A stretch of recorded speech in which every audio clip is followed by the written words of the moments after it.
1 Corinthians chapter 15 and Proverbs chapter 9. Now, by coincidence, God incidents, my two nuggets today are very connected. Now, 1 Corinthians chapter 15 is an amazing chapter, and most of you will have a much different nugget than I have, because my nugget is really a personal story from way, way back 40 plus years ago when I was in Bible college. And it is in verse 33, which says, "Do not be misled.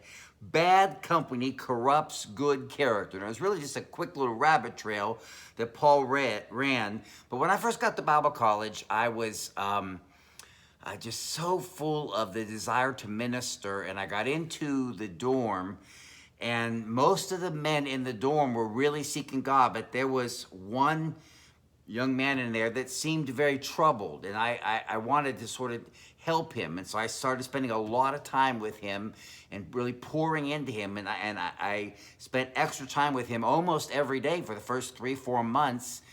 And it took me a long time to realize that he wasn't really troubled as much as he was just rebellious. And I realized that after a month or two, and I kept thinking, well, I can help him, I can help him, I can help him. And after 3-4 months, I realized that I wasn't changing him, but he was starting to touch my attitude just a little bit.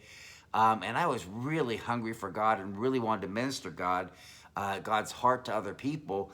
And so one day I'm reading the Word, and clear as a bell, the Lord spoke this verse to me: "Do not be misled. Bad company corrupts good character." And the Lord said, "You're trying to change someone who does not want to change. You need to back off." And I backed off from that person. And the reason I'm telling you that is because Proverbs chapter 9, which actually was a year or two after that, and I want to be careful on this, but it says, "Whoever corrects a mocker invites insult. Whoever rebukes a wicked man incurs abuse. Do not rebuke a mocker, or he will hate you. Rebuke a wise man, and he will love you. Instruct a wise man, and he will be wiser still. Teach a righteous man, he will add to his learning." And I wrote on the side, "Do not invest in people who are not humble." And the interesting part here, it says, you can beat the tar out of a mocker. You can bring the most harsh, corrective consequences, and they still won't change. Now, you can bring consequences to a righteous man and they will change, but the best part is you don't even have to bring consequences. You can just instruct them. You can just teach them, and they will change because they're so hungry to know God. That's who you are today.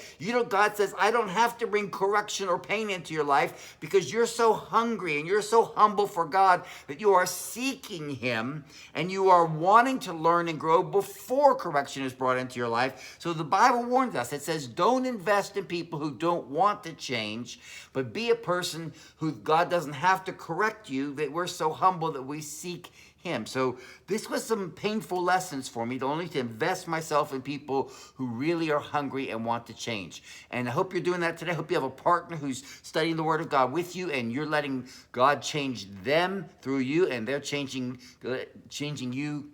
You know what I mean. You're helping each other. God bless you. Have a great day.